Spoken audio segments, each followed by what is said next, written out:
जब दुनिया के फैक्ट्स कंफ्यूज करते हैं तब रिसर्च शुरू होती है। और ये एक ऐसी जर्नी है जहां हम सवाल पूछते हैं, डेटा ढूंढते हैं और सच तक पहुंचने की कोशिश करते हैं। तो रिसर्च सिर्फ इंफॉर्मेशन कलेक्ट करना नहीं बल्कि नए आइडियाज को जन्म देना भी होता है। तो आज की इस वीडियो में हम जानेंगे रिसर्च के बारे में कि रिसर्च आखिर क्या होता है और कैसे काम करता है।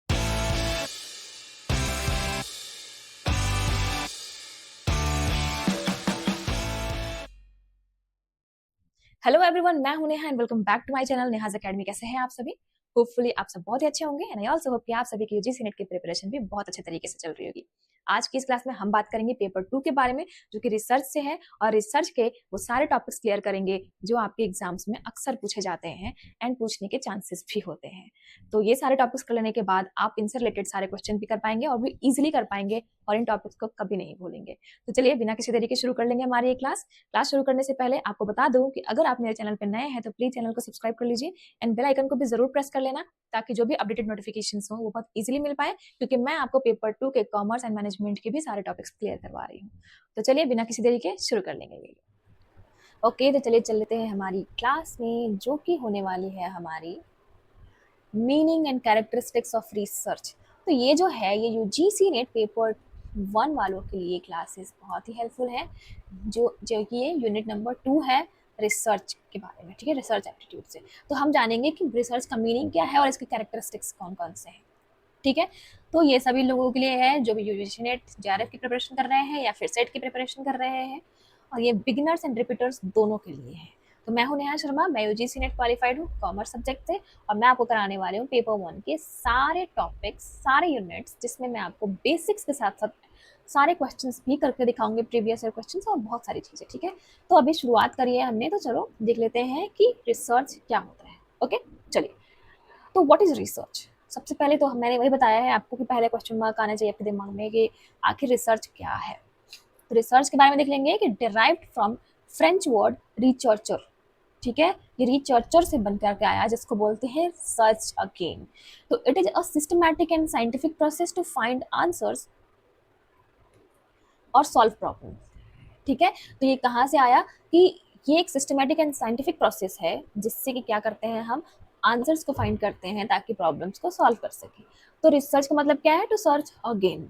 ठीक है, सिंपल डेफिनेशन में देख लेंगे कि फाइंडिंग न्यू नॉलेज और verifying existing facts using systematic method is called research. ठीक है, आपको समझ में आ गया? तो रिसर्च क्या है? नए नॉलेजेस को जानने के लिए और उसको वेरीफाई करने के लिए जो कि पुराने फैक्ट्स दिए हुए हैं उन सभी को एक सिस्टमैटिक मेथड के साथ यूज करना ही रिसर्च कहलाता है।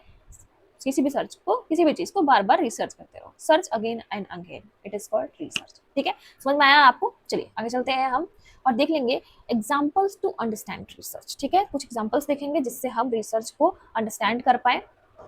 चलिए देखिए, एग्जाम्पल्स में दिए हुए हैं teacher finds why student score low in math. तो टीचर कैसे फाइंड करेंगे कि स्टूडेंट जो है वो मैथ्स में लो है, मतलब उसका स्कोर लो है। सो रिसर्च के क्वेश्चंस क्या है? Why are students performing poorly.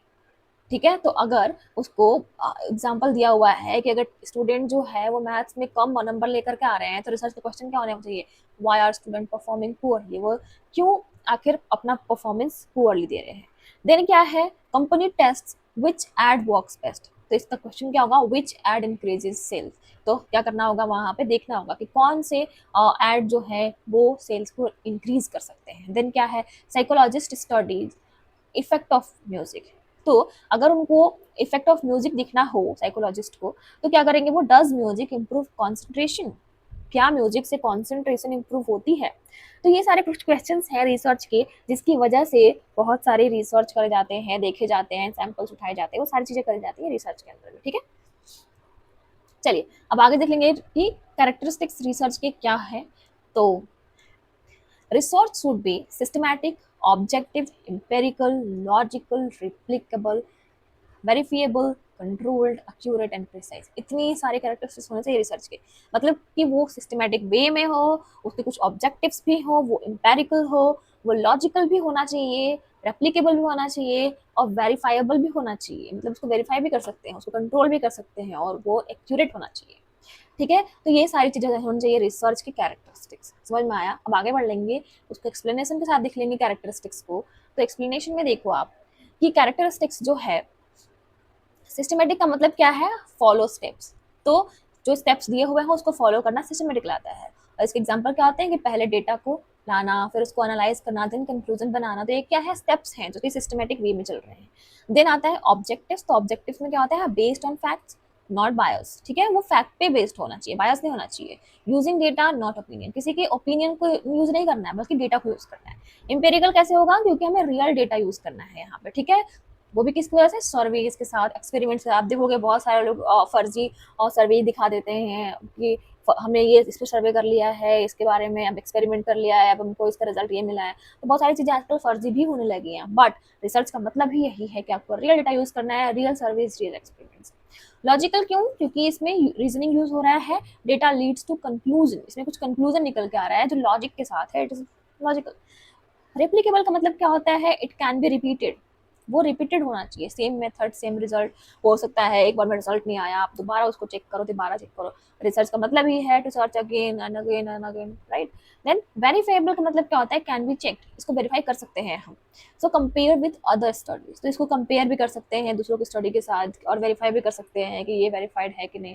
Control करना मतलब कीप वेरिएबल कांस्टेंट, तो अपने वेरिएबल्स को कांस्टेंट रखना। टेस्टिंग अंडर सेम कंडीशंस, तो सेम कंडीशंस के साथ आपको उसको टेस्टिंग करते रहना, कांस्टेंट बनाए रखना है, आपको कंट्रोल्ड वे में काम करना है। मतलब ये नहीं है कि आपने काम शुरू कर दिया एंड उसको कंट्रोलिंग कोई और पावर ले रहा है, वो अपने मेथड्स यूज कर रहा है, अपने कंडीशंस यूज कर रहा है, ऐसा नहीं होता। ठीक है, हो सकता है वो शुरुआत से शुरू करें तो चले, बट आपके वो में कंट्रोल नहीं है उसका। एक्यूरेट एंड प्रिसाइज का मतलब क्या है? It's careful and exact.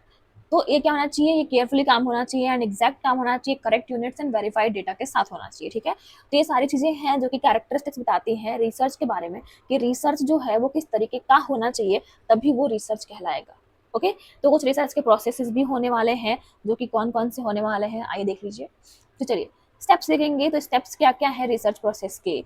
Identify problems and questions, जो भी आपके क्वेश्चंस हैं, जैसे कि मैंने आपको बताया अभी रिसर्च क्वेश्चंस में बताया कि अगर किसी स्टूडेंट के मैथ्स में पुअर रिजल्ट आते हैं, राइट, तो उसका क्वेश्चन क्या होना चाहिए कि स्टूडेंट जो है वो इतना पुअर क्यों है। ठीक है, अब क्यों है जो आया, तो अब धीरे धीरे करके क्या करेंगे हम, हमने प्रॉब्लम्स को आइडेंटिफाई कर लिया है, क्वेश्चन हमारे पास आ गया है। अब रिव्यू करेंगे लिटरेचर को, स्टूडेंट को देखेंगे कि उसको रिव्यू करके देखेंगे, उसको क्वेश्चंस फिर से कराएंगे एंड देखेंगे कि कौन से क्वेश्चंस पे उसको जाकर के दिक्कतें हो रही है। स्टेप बाय स्टेप में चेक करेंगे कि कौन कौन से जगह पे आपको प्रॉब्लम हो रही है। तो हमने क्या किया, लिटरेचर को रिव्यू करके देखा।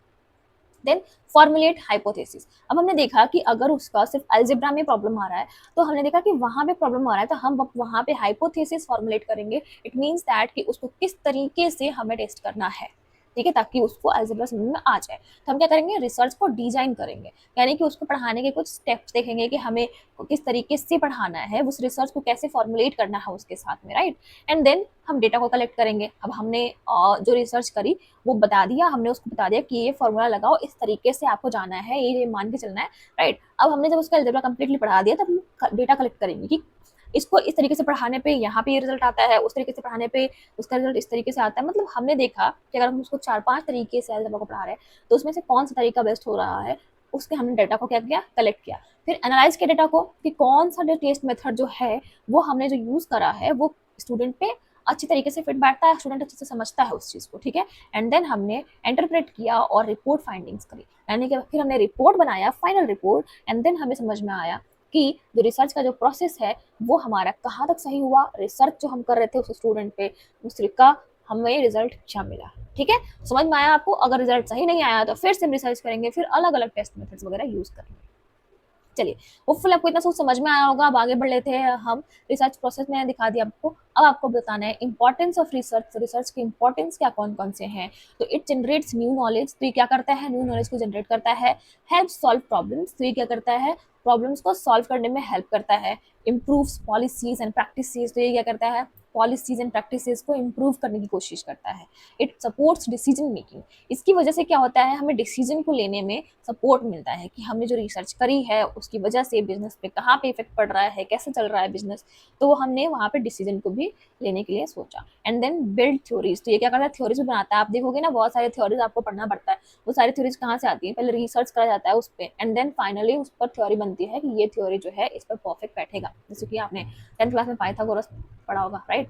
तो अब जो थ्योरम पढ़ा था आपने वो कहाँ से आया, क्योंकि उस पर रिसर्च करी गई थी और देन उसके बाद उसको बनाया गया। ठीक है, समझ में आया आपको रिसर्च की इंपॉर्टेंस क्या क्या होती है।